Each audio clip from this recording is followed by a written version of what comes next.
What's up, guys? It's the Odds Couple. We're back. I'm Taylor. I'm Sam, in case you didn't remember us.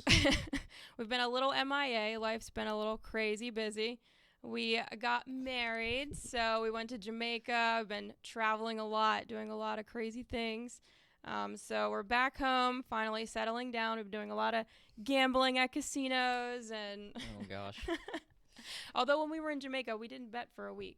So had a... It wasn't by choice. Well, we placed our bets in the airport before we left, so True, I don't know if that counts. But he had got all of our free bets consumed because we had so many and they were going to expire. It's been hectic, but we're back. We apologize for being away so long. Yeah. I hope everybody had a really good holiday and a new year. So we're in 2024. We're starting strong. Yes. all those taxes for all the sports apps reset.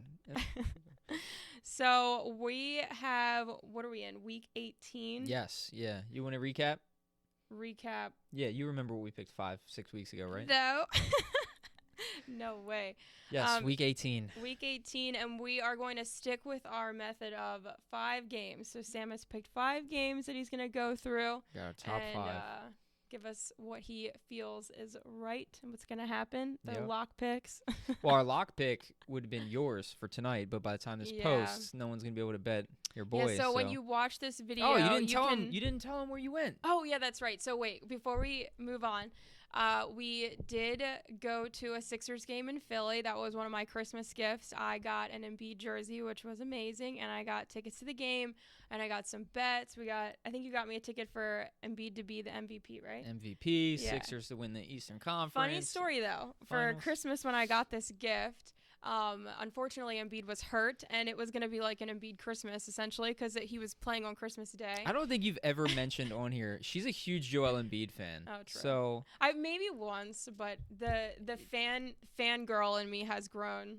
the odds couple, when the NFL season is over, or even maybe even before then, the odds couple, you're going to see a lot more basketball bets because this girl is amazing at basketball. I'm not amazing, but She is.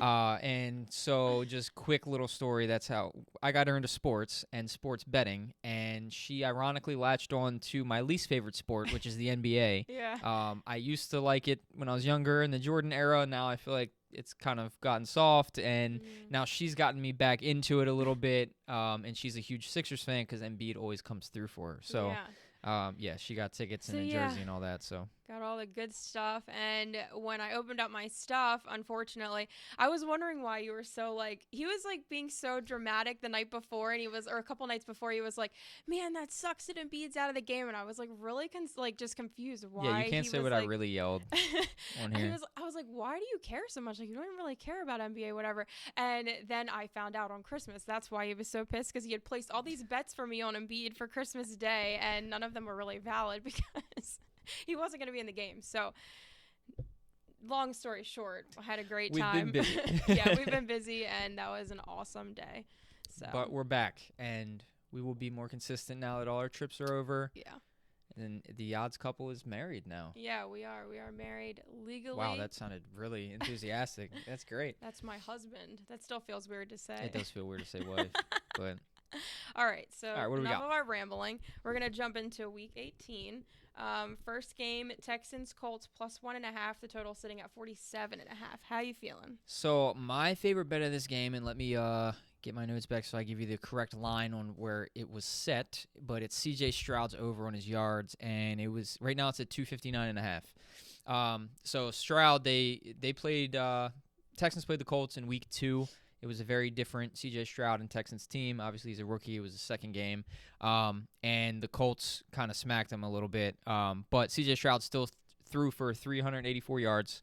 Now, granted, again, it was also a different team in the sense of his receivers. He's had some, Tank Dell's been hurt, all that. But they're going for the playoffs right now. They win, they're in. So I think it'll be a good matchup tomorrow night. We're recording this on Friday. So Saturday night game. Going for the playoffs, even though they have some injuries in that wide receiver group, I think C.J. Stroud comes out, hits this mark, and even if the Colts the Colts win, I mean, Stroud will be throwing it around. again, just like week 2, he threw for almost 400 yards. So I think if they win, it's going to be on the arm of C.J. Stroud. And if they lose, obviously that's good for passing props because you got to keep throwing to try and get back in the game. So I like it either way, whether they win or not. And that's why I actually choose that over taking the Texans. Okay. And it is in Indy. It's in a dome. You don't have to worry about weather and stuff. So, yeah. Well, both teams play in a dome, actually, so you really don't. But yeah, either way. And the Colts gave up 299 yards, I think it was, to Aiden O'Connell and the Raiders. They also gave up I think it was over 225 to Heineke and the Falcons, who never throw the ball. Even I think Jake Browning, who's done pretty well since stepping in for the Bengals, he threw for over this mark. So, yeah, I definitely like Stroud in this game.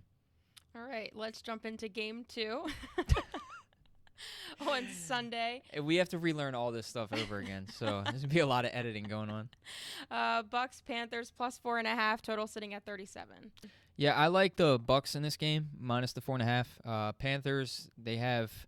Now, granted, they don't have an incentive to lose anymore because, the Bears locked up that number 1 pick, but they have nothing to play for other than keeping their division rival out of the playoffs. If the Bucs win, they win the division, they're in the playoffs, so they have more to play for.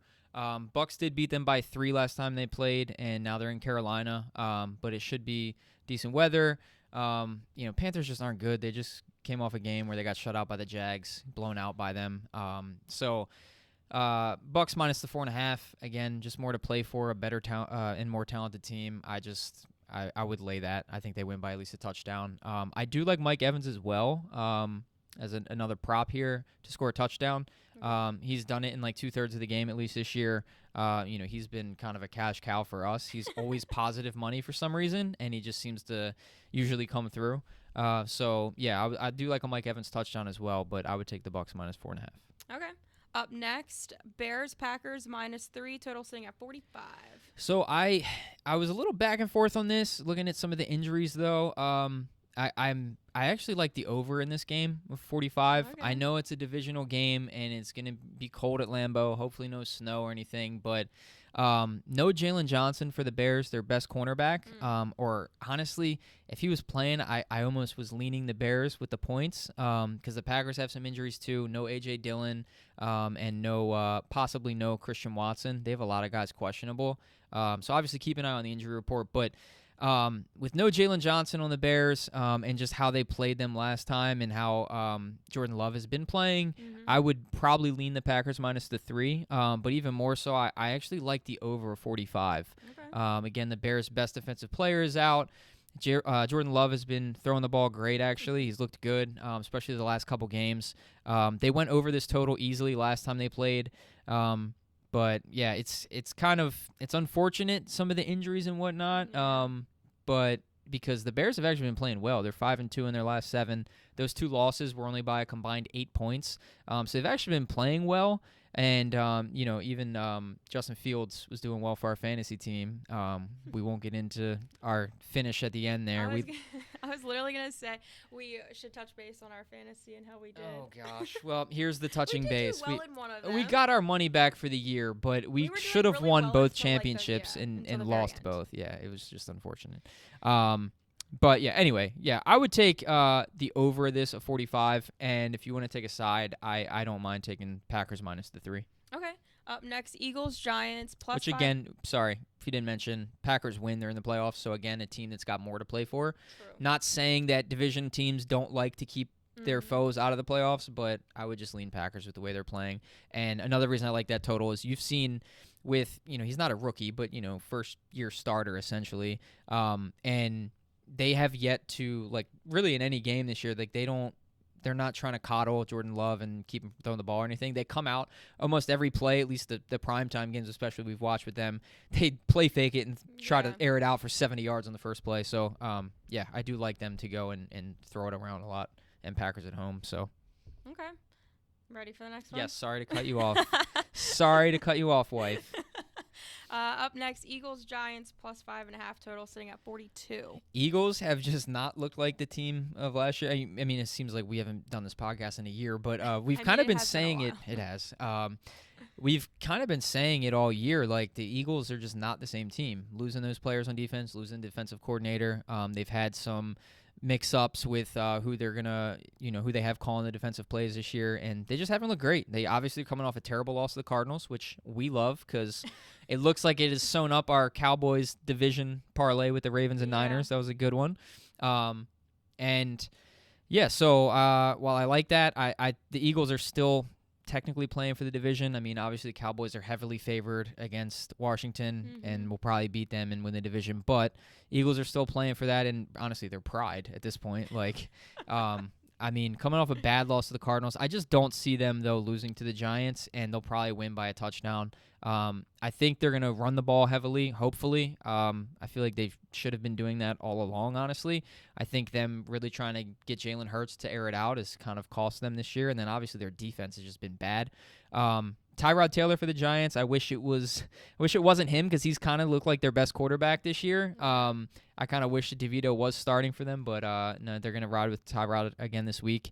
But I think the Eagles come out and beat them by more than a touchdown, so I would lay the 5. Okay. Last but not least, Bills Dolphins Sunday night plus 2.5, total sitting at 48. Yeah, they put up a ton of points last time they played each other, 68 in the last matchup. So I like the over 48.5 in this. You think they'll repeat the same? Yeah, and it's not just because of that, but it's really, I mean, the Bills gave up over 20 points the last 2 games to Chargers and Patriots, who both have terrible offenses. The Dolphins have injuries on defense. You saw, and for some reason, Bradley Chubb was playing last week at the end of the game when they were already beat by the Ravens bad. Yeah. And tore his ACL, so they lost another defender there. So, they have Ramsey in the secondary. I think Xavier Howard got hurt as well. I don't know if he's playing, actually, but, yeah, either way, the Bills put up so many on them. The Dolphins don't play well against even mediocre teams and better.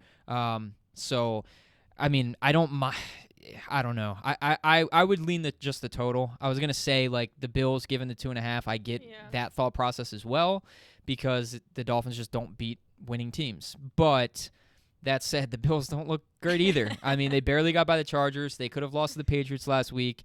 Stephon Diggs is just invisible, to mention our fantasy team again. He's been invisible. So I don't love backing the Bills either, but I do like the total going over. They're in Miami, so no worry about. If it was in Buffalo, it'd be different. Like the cold, the weather could affect that. But in Miami, the weather should be great, and I like both of them to air it out. I do like Tyreek Hill's over as well, which last time I checked was only like 92 yards. I don't see the Bills having being able to shut him down, especially if like Waddle is back. They've got Devon Achane back for a couple weeks now. He looked good last week against the Ravens, about the only bright spot. So yeah, but I do like them to go over the 48.5. Okay, that is our last and final game. That's this it, week. huh? All right. That's all your picks. Get them in as fast as you can. Yeah. I was gonna say, side note, I'll add 2 props to that. Okay. I was gonna ask you what's your favorite, what's your prop, but I didn't know if you were gonna have one. I want to throw surprises at you on our first episode. I mean, Josh Allen seems to always have a rushing touchdown, so I'd go there. But you're probably laying, it's probably like minus 140 or something to take that right now. And Tyreek Hill to score. I'd throw an Achane too, especially if Mostert doesn't play, if he's out again. But I would say I'd even parlay like a Tyreek Hill, Josh Allen to get positive money. I think they both score this week. They do, so don't parlay. But I said I probably would. I have a problem, but no. And he's made me have a problem because I never used to parlay anything. When I met him and I would sports bet, I would just single bet everything, and I was cool like losing a little bit of what he says, paying the juice or whatever that means. I was cool losing a little bit of money, but now I get all these stupid boosts and he's like, oh, you got to make it even money, so win your money back plus some. And so now I bust my butt to make all my bets plus 100 at least, and I lose a lot of bets. So my losses, Hey, I told you. I told you, look, what I do and what I recommend other people do are 2 different things, okay? There's never a sure thing, but take the sure thing and win some money. Yeah. But for me, if it's Actually, if there's not a plus in front of it, I don't like give taking it. shout out to Brad because Brad said to us. I know Brad's watching. He's our number one fan. He said to us that watching our podcast actually stopped him from parlaying things. That's as much. hilarious. He said he stopped putting so many different things on one ticket. So, wow. People if are it could learning. just stop me. Then Yeah, I was like, great. Brad learned the lesson that we need to learn. But anyways. Well, all right. I guess that's it for Week 18. That's everything. Enjoy the games. You have Saturday and Sunday. Don't forget. Yeah. 2 games tomorrow. We're I don't signing know why off. the Ravens Steelers are the Saturday night game. I would have thought they'd put like 2 good games on there since they're really prime time. It's 4:30. No, but I'm saying it's still like a prime time in the sense it's only 1 game on, so Yeah. you'd think they'd put a better True. matchup, but I guess they just want all the teams that could affect each other to play at the same time, which is good too. But anyway. Lamar sitting, right?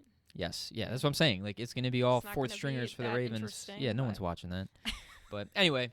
We're signing off because the Sixers game starts in like 4 minutes. Okay, so we gotta go. We'll be back. We'll be more consistent. We promise. Like, share, subscribe, all that good stuff. Stay tuned because in the coming weeks for playoffs and especially Super Bowl, we're gonna have a giveaway. More to come on that. Follow us on Instagram. Anything else? Facebook, all that good stuff. We don't have a Facebook. Follow us just on Instagram. Oh yeah, I'm sorry. All right, we're leaving. That's staying in too. Goodbye. See you guys.